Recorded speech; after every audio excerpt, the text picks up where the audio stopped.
أعوذ بالله من الشيطان الرجيم. بسم الله الرحمن الرحيم. بسم الله الرحمن الرحيم. السلام عليكم ورحمة الله وبركاته.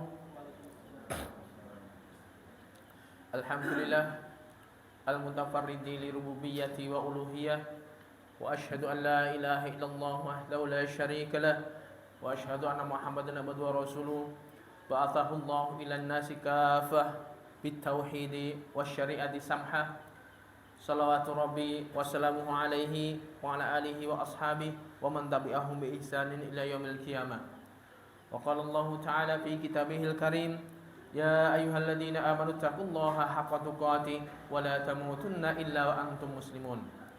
وأن أصدق الحديث كتاب الله، وخير الهدى هدى محمد صلى الله عليه وسلم، وشر الأمور محدثاتها، وكل محدثة بدعة، وكل بدعة ضلالة، وكل ضلالة في النار. Ma'asyiral muslimin rahimani wa rahimakumullah. Alhamdulillah, malam hari ini kita kembali dipertemukan oleh Allah di dalam majelis yang mulia ini, majelis yang tempat kita mengingat kepada Allah, menyebutkan nama-nama Allah, mengingat Allah. Kita sedang membahas tentang sebuah kitab 42 hadis yang dikumpulkan oleh Al-Imam An-Nawawi, Al-Arba'in Nawawiyah. 42 hadis yang mana semua 42 hadis ini masuk dalam kategori Jawami'ul Kalim, sebuah kalimat yang ringkas namun maknanya dalam. Jadi hadis-hadis memang hadis pilihan dari puluhan ribu, ratusan ribu yang dihafal oleh Imam Nawawi, dipilih yang di situ bisa dikatakan sebagai intisari dari Islam. Alaiha madarul Islam. Barang siapa yang porosnya Islam, barang siapa yang menguasai 42 hadis ini, seakan-akan dia menguasai Islam secara global. Jadi kita dulu awal-awal sudah belajar iman dengan perincian-perinciannya, 6 rukun iman. Nah, sekarang kita coba mempelajari tentang apa itu Islam dengan hadis-hadis yang poros Islam. Kemarin kita sudah masuk ke dalam hadis yang keempat, yaitu hadis al-amalu bi khawatim. Jadi amal itu tergantung penghujungnya. Pada pertemuan yang lalu sudah kita sebutkan bahwasanya hadis ini disebutkan oleh sahabat Abdullah bin Mas'ud, dan beliau mensifati Rasulullah SAW ketika menceritakan hadis ini dengan wa huwa shadiqul masduq. Jadi Rasulullah itu adalah orang yang shadiq, benar dan dibenarkan. Beliau menceritakan tentang dua hal gaib. Yang pertama yaitu tentang marhalah penciptaan manusia, tentang proses-proses fase-fase penciptaan manusia, yang mana manusia itu dari kemarin kita belajar berapa? 7 fase kan. Yang pertama dari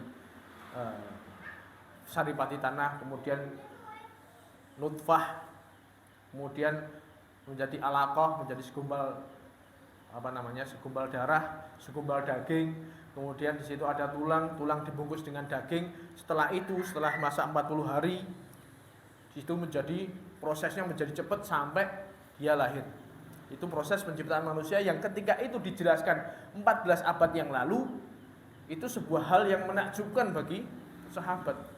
Audiens waktu itu nggak ada yang bisa meneliti tentang fase-fase tersebut, sehingga ya mereka percaya penuh dengan yang dikatakan oleh Rasulullah SAW.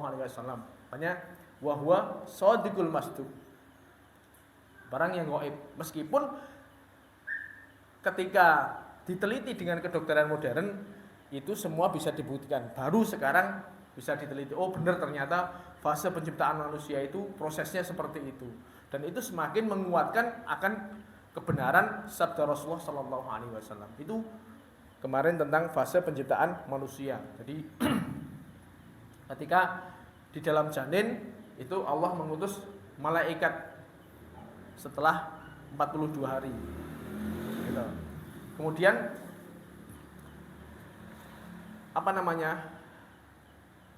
gaib, keadaan gaib yang kedua, yang gaib yang pertama tadi adalah fase penciptaan manusia. Proses-proses itu ada, marhalah-marhalahnya. Kemudian gaib yang kedua yang Rasulullah Shallallahu Alaihi Wasallam sabdakan dalam hadis ini yaitu tentang qadar.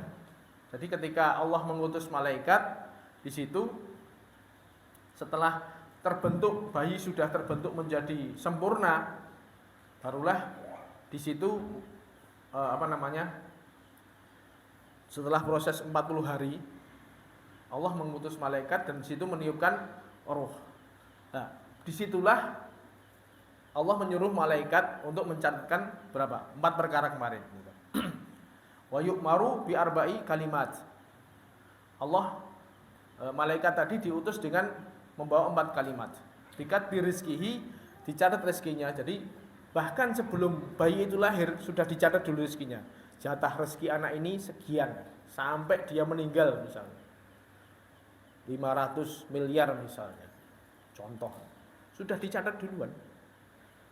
Wa ajalihi, ajalnya. Ini umur anak ini akan meninggal pada usia 45 tahun 3 bulan misalnya. Berapa? 3 hari sekian menit detik komplit di situ rinci. Ada catatannya. Wa ajalihi, wa amalihi, dan amalnya juga seperti itu. Dia selama di dunia beramal begini, itu sudah ada catatannya. Kemudian wasyakyun au sa'id, dia besok masuk surga atau masuk neraka. Itu sudah ada catatannya bahkan sebelum manusia ini diciptakan. Ini masalah takdir. Termasuk salah satu pelajaran kita beriman tentang takdir. Jadi 4 perkara yang dicatat oleh malaikat itu disebut dengan takdir umri. Takdir umri itu ya takdir yang berkaitan dengan ketika manusia masih berupa janin. Kita harus mengimani tentang hal ini, meskipun ini nggak masuk akal.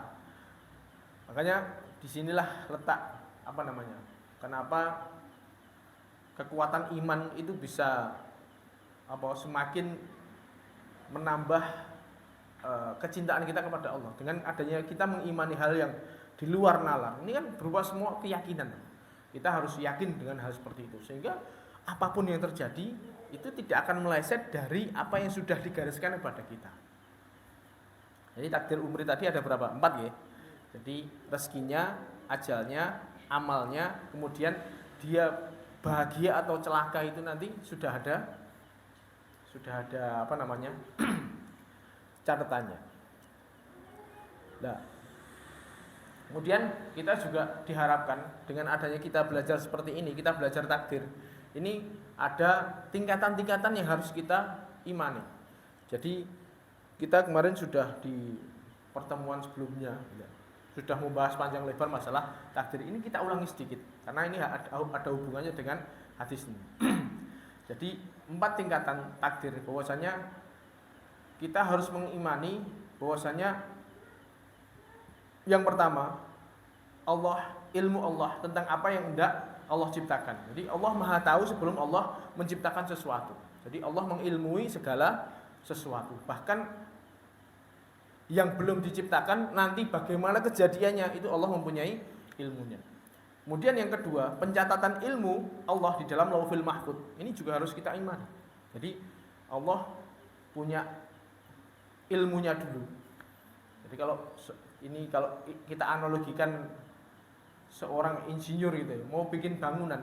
Orang mau bikin bangunan sudah punya ilmu untuk bikin bangunan. Ini analogi sederhana. Sama. Wow.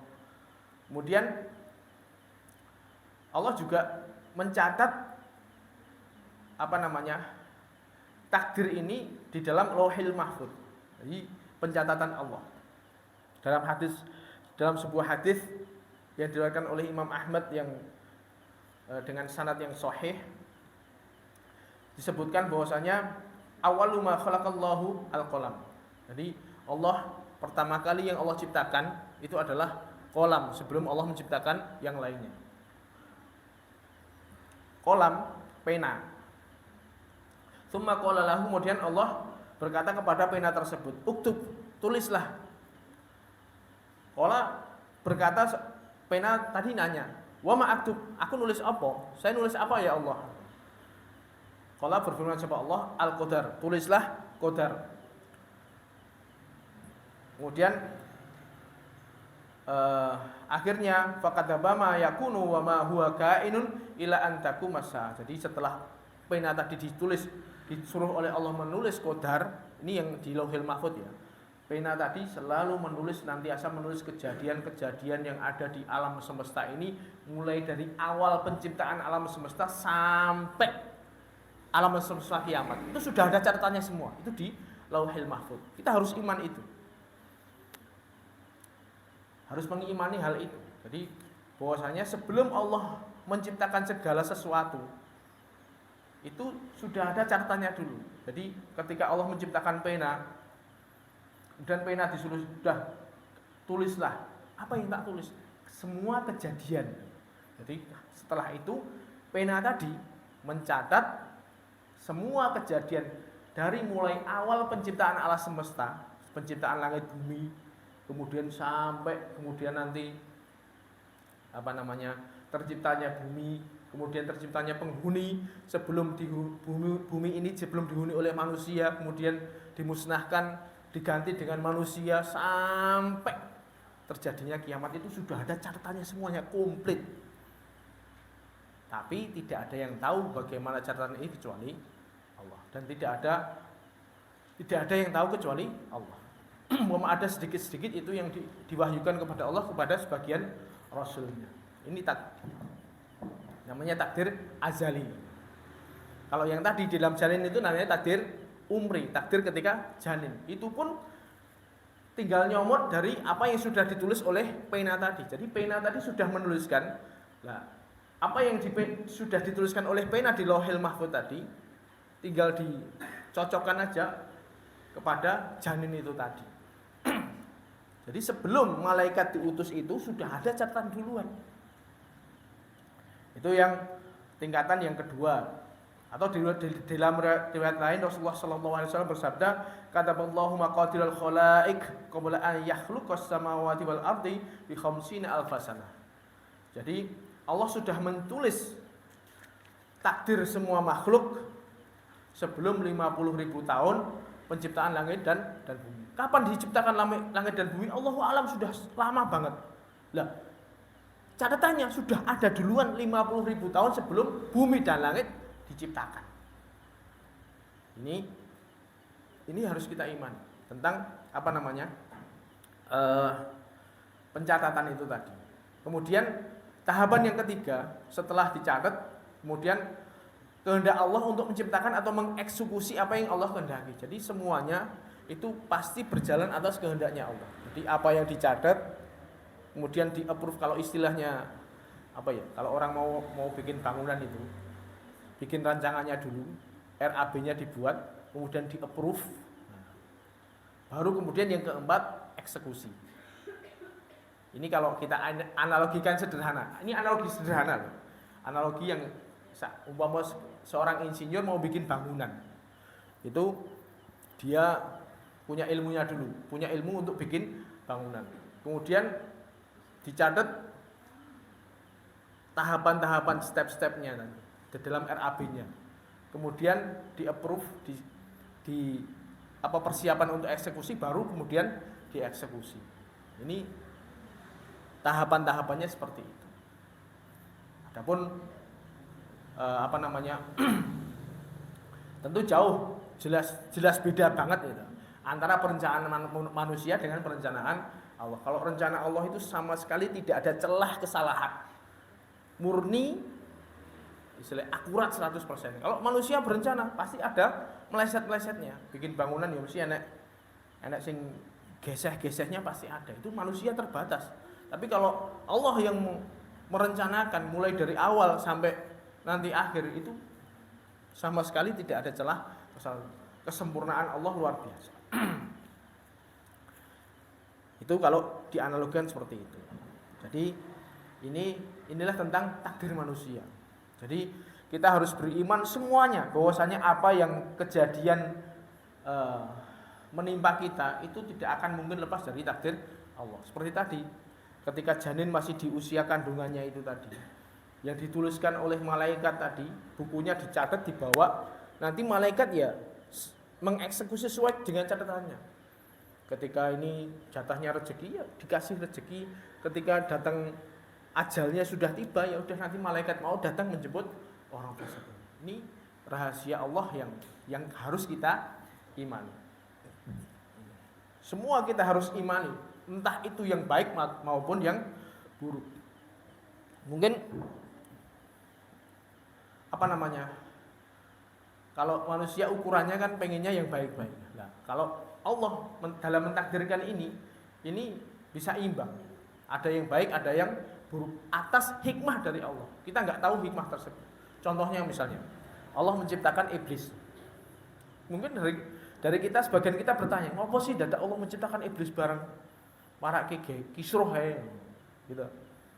Nah, ternyata di balik penciptaan iblis itu banyak hikmah-hikmah yang bisa dipetik. Kalau kita pengennya ya seperti itu toh. Rane iblis ya rane gangguan, rane ujian yo lusur terus kabeh mlebu surga. Karepe dhewe ngoten niku, tapi enggak seperti itu. Allah menciptakan iblis. Kenapa Allah menciptakan iblis? Dijawab langsung oleh Allah. La yus'alu amma yaf'alu wa hum yus'alu. Allah enggak dimintai pertanggungjawaban tentang yang diperbuat oleh Allah. Ya ngopo ya itu terserah pada Allah. Kenapa Allah menciptakan keburukan kok kagak baikan dok? Itu bukan ranah kita. Allah tidak dimintai pertanggungjawaban atas perbuatannya, tapi kitalah yang akan dimintai pertanggungjawaban oleh Allah. Tapi meskipun demikian, misalnya para ulama sedikit mencoba menggali hikmahnya. Ngopo toh Allah menciptakan keburukan? Ternyata kalau kita melihat secara global, ternyata di balik keburukan tadi ada kebaikan-kebaikannya. Contoh misalnya, ada sesuatu yang buruk, anggota tubuh kita sudah nggak bisa diselamatkan, harus dipotong, diamputasi. Gitu loh, betul. Nah, ternyata di balik amputasi tadi itu ada hikmahnya. Oh, ternyata ini menyelamatkan bagian-bagian yang lain. Kalau ini nggak dipotong, merembet, rusak kabeh.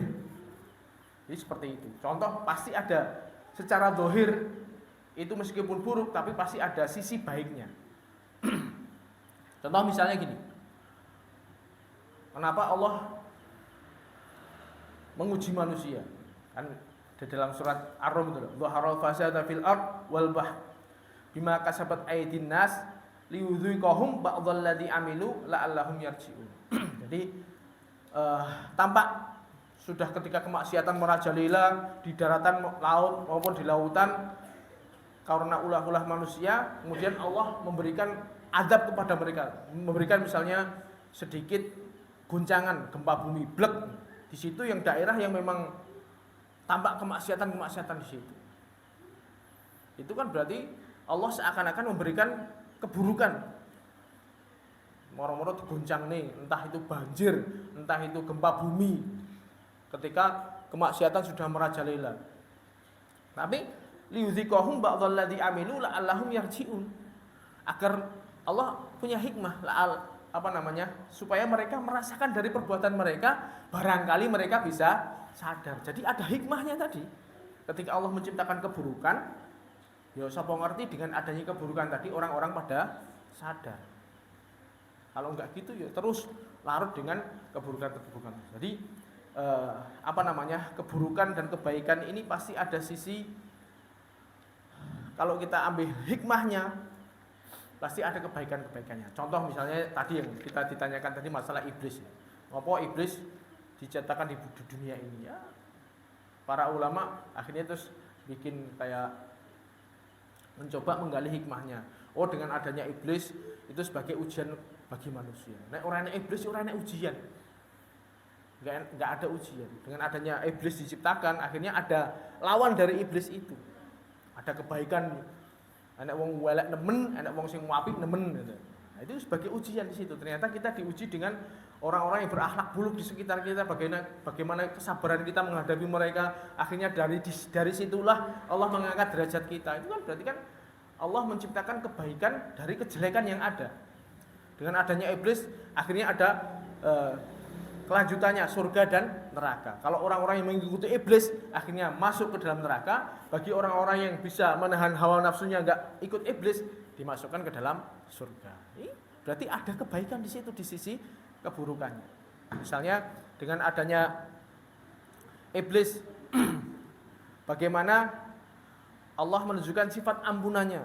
Meskipun ada orang-orang yang mengikuti iblis, dia terjerumus dalam kemaksiatan yang banyak, dia minta ampun kepada Allah, Allah mengampuninya. Itu menunjukkan sisi ampunan dari Allah. Itu juga kebaikan yang Allah berikan. Ternyata di balik kemaksiatan itu ternyata ada menyimpan pahala besar ketika orang itu mau meminta ampun kepada Allah.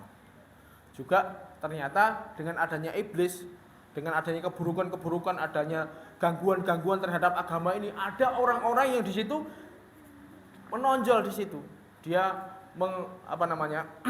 mempertaruhkan dirinya untuk membela agama Allah. Ini seperti itu. Jadi semua takdir baik yang Allah kehendaki itu pasti ada hikmah di baliknya. Entah itu bisa kita terima atau kita tidak bisa terima. Nah terus bagaimana misalnya? Atau apa tujuan Allah menciptakan takdir? Jadi berarti kan ini sebuah kejadian gaib yang kita nggak tahu. Berarti seakan-akan kita ini melakukan sesuatu apapun yang kita perbuat itu wis seperti halnya wayang gitu. Jadi kita melakukan sesuatu yang ya sudah ditentukan bagi kita. Apa tujuan kita beriman kepada takdir? Apakah kita untuk pasrah kepada takdir yang Allah tentukan? Tentu tidak. Jadi Allah jelaskan tujuan kita beriman kepada takdir itu di dalam surat Al-Hadid ayat 22 sampai 23. Ma asaba min musibatin fil ardi wala fil anfusikum illa fi kitabin min qabli an nabrabaha. Jadi semua musibah yang terjadi di muka bumi ini dan juga musibah yang menimpa pada diri kalian, musibah fenomena alam atau musibah pribadi, itu adalah semuanya sudah ditulis Allah di dalam Lauhul Mahfuz. Semua ada catatannya. Tujuannya apa? Likaila taksau ala ma fatakum wala tafrahu bima atakum. Jadi tujuannya dua. Agar kalian tidak terlalu bersedih atau putus asa dengan apa yang hilang dari kalian. Ketika dapat musibah enggak sedih nemen-nemen. Yang kedua, ketika kita dapat nikmat enggak terlalu berlebih-lebihan dan dalam bahkan sombong, bukan seperti itu. Jika kita mendapatkan kenikmatan, agar kita tidak terlalu berlebih-lebihan.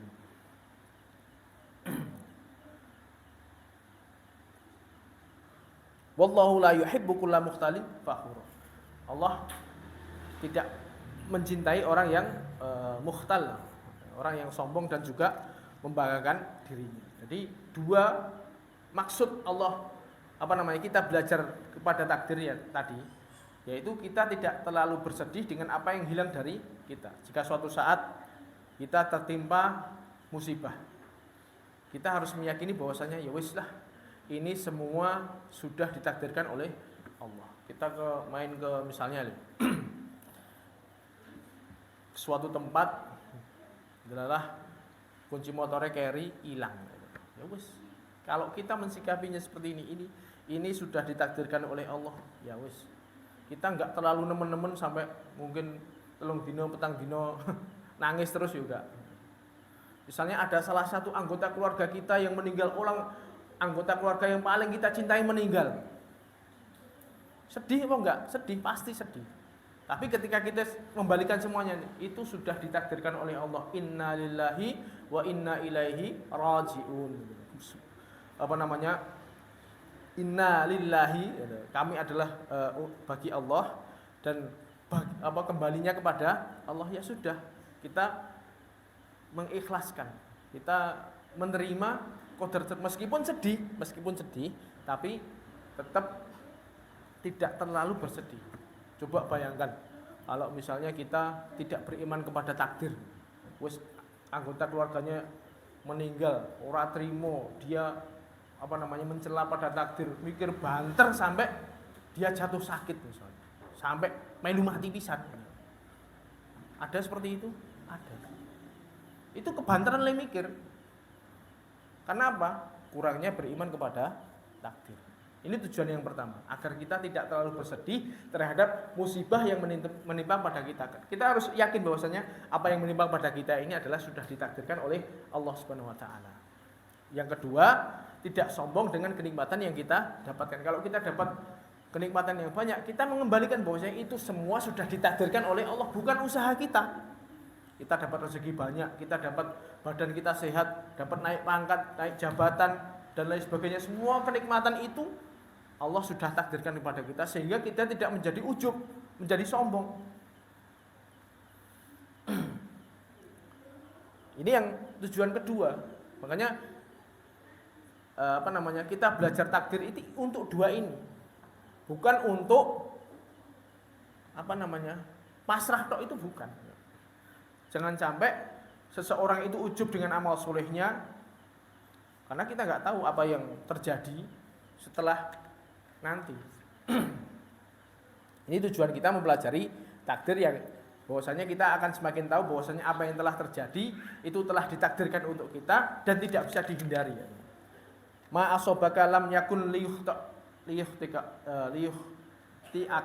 wa annama akhtaaka lam yakun liyusibak. Jadi apa yang menimpamu maka tidak akan meleset darimu. Apa yang tidak menimpamu maka tidak akan menimpamu. Ini jadi jadi patokan kita, jadi kaidah kita aja.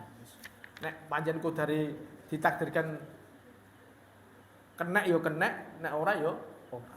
Jadi tidak terlalu berlebihan, sehingga kita mensikapi kejadian apapun itu lebih enak.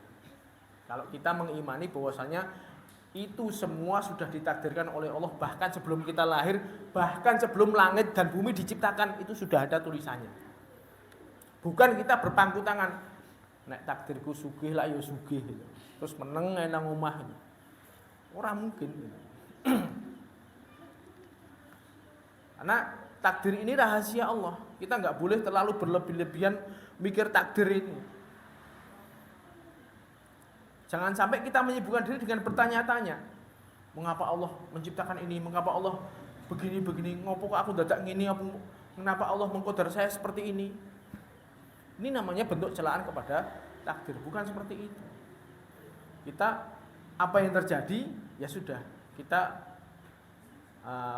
ridho dengan semua keputusan Allah kepada kita. Apa yang Allah pilihkan kepada kita itu lebih baik daripada apa yang kita pilihkan untuk diri kita sendiri. Paham ya? Ini kaidah dasarnya, kaidah utamanya seperti itu. Apa yang Allah kehendaki paling baik untuk kita itu lebih baik daripada apa yang kita inginkan untuk diri kita sendiri. Jadi tidak semua yang kita inginkan itu terpenuhi, tapi semua yang kita yang menimpa kita itulah yang terbaik bagi kita menurut Allah. Karena rasa sayangnya Allah mungkin dengan kejadian seperti ini, mungkin kita wis rodok menggok-menggok sithik, akhirnya Allah ngasih ujian kepada kita ben lurus meneh. Dan lain sebagainya. Semua seperti itu. Mungkin ada yang nanya loh, Nek memang takdirnya miskin ngopo dadak kerja barang. Ya nek kowe wis ngerti takdirmu miskin ya rasah kerja. Tapi siapa yang tahu takdir kita? Takdir kita itu kita nggak ada yang tahu. Karena itu semua tertulis di Lauhil Mahfuz. Sama. Lah ngapain kita beramal? Ada pertanyaan itu. Ngapain kita beramal kalau kita sudah ada takdirnya? Toh kalau kita takdirnya menjadi ahli neraka juga akan masuk ke dalam neraka. Sekarang pertanyaannya, sapa sing ngerti takdirmu? Enggak ada kan? Kita enggak ada yang tahu. Enggak apa-apa kalau misalnya kita pengen kalau di situ kita sudah bisa naik Lauhil Mahfuz terus tahu catatan kita, nama kita di situ, oh ini menjadi ahli neraka, ya silahkan. Tapi kan berhubung kita enggak ada tahu, kita harus berusaha sekuat tenaga. Ingat kaidah yang paling penting ini. Jadi untuk mensikapi masalah takdir ini, kita harus punya kaidah yang paling penting ini. Ihris dalam hadis ini. Rasulullah SAW bersabda, ihris alama yang fauk. Sungguh-sungguhlah pada apa-apa yang bermanfaat untukmu. Wasta'in billah, minta tolonglah kepada Allah. Karena semua kejadian itu pasti akan melalui pertolongan Allah. Ihris alama yang fauk, wasta'in billah. Jadi kita semangat untuk meraih apa yang bermanfaat bagi kita, kemudian kita minta tolong pada Allah. Wala ta'jaz, jangan lemah. Jadi jangan lemah. Ini berarti kan kaidah besar ini. Kita berusaha ikhtiar, berusaha meraih apa yang kita inginkan. Lah kok ternyata wa in asobaka syai', ternyata kamu dapat musibah, fala taqul law anni fa'altu kana kadza wa kadza. Oh, misalnya itu. Berarti kan ihris alama yang fauk. Semangatlah memperoleh apa yang bermanfaat bagimu. Wasta'in billah, minta tolong pada Allah. Kemudian wala ta'jaz, jangan lemah. Nek dapat sesuatu, terjadi sesuatu pada dirimu, fala taqul law anni fa'altu kana kadza wa kadza. Nek aku mau ngerti yo ngono aku mau ngene, ngerti yo ngono aku mau ngene, jangan sekali-kali. Kita berusaha sekuat mungkin melakukan sesuatu, semangat, jangan lemah. Kalau delalah tidak sesuai apa yang kita harapkan, jangan kita berandai-andai. Ngerti ngono aku mau ngene, ngerti ngono aku mau ngene. Itu enggak boleh seperti itu. Lakin kalau kita terjadi sesuatu yang musibah misalnya, kul qadarullah wa masya. Wis, ini sudah menjadi takdir Allah. Enak kita, apapun yang kita, misalnya kita dapat kejadian apapun, dodol misalnya ora payu ya wis qadarullah wa ma syaa fa'al. Bilalah mau melakukan aktivitas apapun kita melakukan kesalahan, qadarullah wa ma syaa fa'al. Qadarullah wis itu takdir Allah.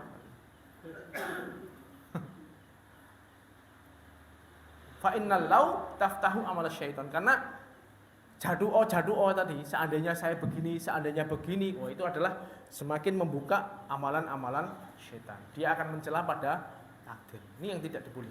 Jadi kaidah besar ini yang harus kita kita lakukan. Kita selalu jadikan kaidah utama untuk mengarungi kehidupan ini. Sehingga kita tidak terlalu bergantung pada takdir. Yang mana takdir ini kita nggak ngerti. Contoh ini misalnya. Dan wong kadang-kadang ya itu tadi wong mikirnya seakan-akan nek wong takdirnya kenyang lah ya kenyang. Ya kita enggak tahu takdir kenyang apa lapar. Iki enek panganan lho, enek panganan. Garek umile, mbok pangan oleh ora mbok pangan oleh. Gitu teman-teman. Jadi kita punya pilihan, kita menentukan apa yang kita bisa. Kita melakukan apa yang bermanfaat bagi kita atau kita menunggu tok. Lah iki nek panganan ra pangan ya luwe. Lah berarti takdirmu ya luwe pancene. Gini mboten? Lah kalau kita makan ini berarti ya memang takdir kita kenyang. Jadi kita berusaha melakukan sesuatu yang bisa kita kerjakan, adapun hasilnya oh ya wis nek memang ngene iki itu berarti sudah takdirnya seperti itu. Bukan, itulah cara kita mensikapi takdir seperti itu, bukan untuk berpasrah pada takdir. Karena itu adalah sesuatu yang rahasianya Allah seperti itu. Kita nggak tahu tentang takdir kita. Kemudian di akhir hadis kemarin itu kan ada sebuah contoh tentang masalah takdir. Wa inna ahadakum la ya'malu bi amali ahli nar hatta ma yakunu bainahu wa bainaha illa dhira'.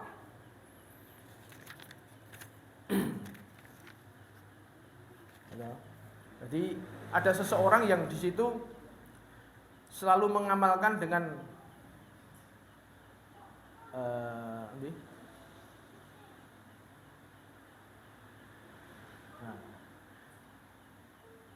inna ahdakum la ya'malu bi amali ahli jannah hatta ma yakunu bainahu wa bainaha illa dhira' fa yasbiqu 'alaihi alkitab fa ya'malu bi amali ahli nar fa yadkhuluha. Ada seseorang di situ yang dari kecil, dari mudanya sudah konsisten melakukan amalan-amalan ahli surga. Dia selalu taat pada Allah, dia selalu beribadah kepada Allah, dia selalu melakukan amal soleh yang banyak, sehingga dia konsisten seperti itu sampai jaraknya antara dia dengan surga itu tinggal 1 jengkal tok. Ternyata sudah keduluan takdir mengatakan orang ini masuk neraka. Akhirnya di penghujung hayatnya dia melakukan amalan-amalan ahli neraka dan akhirnya dia masuk ke dalam neraka. Ini sungguh tragis seperti itu. Ini makanya di dalam hadis ini kan judulnya al-amalu bikhwatim. Amal itu tergantung penghujungnya. Ini yang kita berusaha pegang. Tadi kan kita sudah bahas takdir. Berarti kita nggak tahu apa yang terjadi pada kita. Bagaimana hidayah yang Allah berikan pada kita ini, apakah tetap ada pada diri kita sampai kita meninggal atau tidak. Ini contoh. Nabi Muhammad mencontohkan bahwasanya ada seseorang yang dari mudanya selalu konsisten di dalam mengamalkan amalan-amalan ahli surga, sehingga jarak dia dengan surga tinggal 1 jengkal tok. Ternyata di penghujung hayatnya dia melakukan amalan-amalan ahli neraka sehingga dia masuk ke dalam neraka. Tapi ini hal yang sangat rugi. Begini kalau contohkan nih, saya pernah hadir dalam sebuah kajiannya Syekh Abdul Aziz As-Sindi waktu di Jakarta sana, Jakarta Islamic Center waktu sebelum kebakaran. Beliau waktu itu mencontohkan gini. Tentang masalah syirik dan tauhid ya.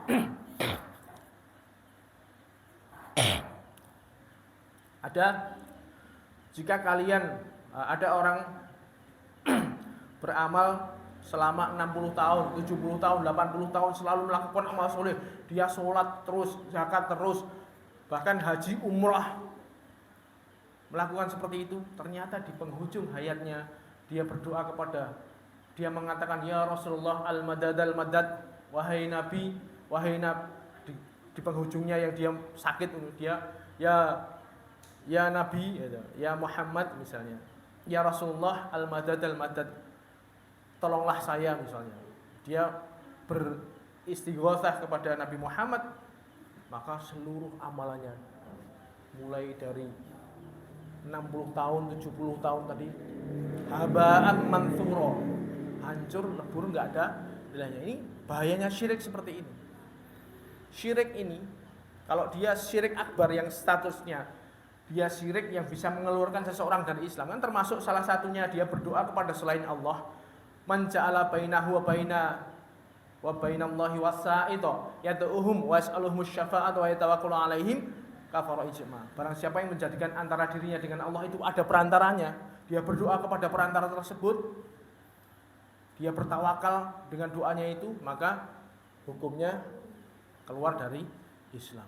Maka kalau sudah seperti itu, seluruh amal yang dia dikerjakan mulai dari kecil selama 70 tahun, 80 tahun tadi habaan manthura, hancur lebur. Seperti halnya sabda firman Allah, la in asyrakta la yahbatanna amaluk. Wahai Muhammad, jika kamu syirik maka seluruh amalmu hancur lebur. Jadi Masya Allah, bahaya sekali kalau kita sampai seperti itu. Makanya kita harus betul-betul paham betul antara tauhid dengan syirik. Hal-hal yang bisa mengeluarkan kita dari agama kita. Ini harus kita pahami betul, jangan sampai kita terjerumus ke dalamnya sedikit pun sampai kita meninggal. Ini tantangan terberat kita. Makanya selalu para dai, para ulama di dalam kajian-kajian itu selalu menitik beratkan masalah tauhid itu seperti itu. Jangan sampai kita melakukan yang meskipun itu sudah umum di masyarakat. Wis umum. Ketika mereka dagangane seret ngoro nanggone makam Mbah Yai A misalnya. Situ minta ben dagangane laris, itu jelas bentuk bikin perantara antara dia dengan Allah. Apa susahnya dia minta langsung pada Allah? Kenapa harus dia nunggu datang ke makamnya Mbah A untuk minta kepada Allah? Ini bahaya besar. Dan banyak sekali amalan-amalan seperti ini. Makanya kita harus hati-hati. Karena tadi ada orang yang beramal soleh selama sejak kecil sampai dia dewasa, sampai sejengkal tok di penghujung hayatnya, entah itu 2 detik, 5 menit, dia melakukan kesyirikan, syiriknya syirik akbar, syirik yang mengeluarkan dia dari Islam, hancur lebur semua amalannya. La haula wala quwwata illa billah. Wal iyadu billah. Kita jangan sampai seperti itu. Ada juga sebaliknya. Ini tadi bahaya, perhatian masalah syirik tadi kita harus perhatian betul. Atau umpama tidak sampai syirik, misalnya ada seseorang yang dia istiqomah di dalam ketaatan, di akhir hayatnya dia terjerumus ke dalam dosa besar, yang mana dosa besar itu bisa menyebabkan seorang masuk neraka, ya dia akan dihukum dulu di neraka sebelum dimasukkan ke dalam surga. Itu kalau dia melakukan dosa yang tidak sampai tahapnya syirik. Makanya kita harus betul-betul mengerti apa jenis amalan keyakinan yang bisa mengeluarkan seseorang dari Islam. Dan kita harus menghindar betul-betul. Kita belajar itu, kita belajar keburukan bukan agar kita melakukan keburukan, tidak. Agar kita berhati-hati biar nggak terjerumus ke dalam keburukan. Kalau orang cuma belajar baik tok, suatu saat dia terjerumus ke dalam yang membahayakan, dia nggak ngerti. Makanya di sini pentingnya kita belajar tentang tauhid secara mendetail. Karena kita belajar tauhid, otomatis kita belajar lawannya, syirik. Di situ akan kontradiktif. Paham ya? Ini pembahasan yang ngeri gitu. Jangan sampai hadis ini terjadi pada diri kita. Kita sudah konsisten istiqomah di dalam ketaatan, dalam sampai penghujung hayat melakukan sebuah kesalahan besar sehingga terjerumus ke dalam neraka. Masih mending kalau dosanya ini bisa diampuni sehingga dia bisa masuk surga suatu saat nanti. Tapi kalau enggak, dia melakukan syirik akbar, hancur lebur semuanya, dan dia masuk neraka selama-lamanya. Insyaallah. Itulah pentingnya kita minta tolong pada Allah agar kita istiqomah di dalam agama ini sampai tutup ajal kita masing-masing. Kemudian sebaliknya juga ada, wa inna ahadakum la ya'malu bi amali ahli nar hatta ma yakunu bainahu wa bainaha illa dhira' fa yasbiqu alaihil kitab fa ya'malu bi amali ahli jannah fa yadkhuluha. Ada dari salah satu dari kalian yang mana di situ dia selalu terjerumus ke dalam melakukan amalan-amalan ahli neraka. Dia senang foya-foya, dia senang melakukan keburukan-keburukan, kemaksiatan yang banyak sampai dia bergelimangan dengan kemaksiatan. Mulai dari kecil sampai dia dewasa, sehingga jarak dia dengan neraka tinggal 1 jengkal tok. Sehingga kalau dia mati saat itu pasti masuk neraka. Ternyata sudah ada keduluan. Fayasbiqu alaihil kitab, sudah keduluan qadarnya orang ini masuk surga. Maka di penghujung hayatnya Allah memberikan taufik kepada dia untuk bertaubat dengan dosa-dosanya yang lalu, dan dia berazam untuk beribadah. Akhirnya di dalam waktu yang sekejap itu dia meninggal dan dia masuk ke dalam surga. Masya Allah, ini luar biasa. Ini namanya orang yang beruntung seperti ini. Tapi kita jangan pengen yang kayak gini. Nggih? Jangan. Wes aku saya gila santai-santai sih, maksiat yo ben kula arep mati tak tobat. Belum tentu bisa. Ini menunjukkan bahwasanya takdir itu seperti itu, rahasia takdir ilahi. Jadi tidak bisa dilihat dengan zahir. Jadi ada yang seperti itu modelnya. Itulah takdir itu seperti itu. Makanya tujuan kita beriman kepada takdir itu tadi 2 hal. Agar kita tidak terlalu berputus asa dengan musibah yang kita terima. Yang kedua, kita tidak terlalu ujub dengan kenikmatan yang kita dapatkan. Ngoten nggih? Insyaallah itu yang bisa kita sampaikan untuk pertemuan kali ini. Untuk pertemuan berikutnya insyaallah kita membahas tentang hadis yang kelima, yaitu bid'ah dalam agama. Wabillahi taufik wal hidayah. Subhanakallahumma wa bihamdika asyhadu an la ilaha illa anta astaghfiruka wa atubu ilaik. Assalamualaikum warahmatullahi wabarakatuh.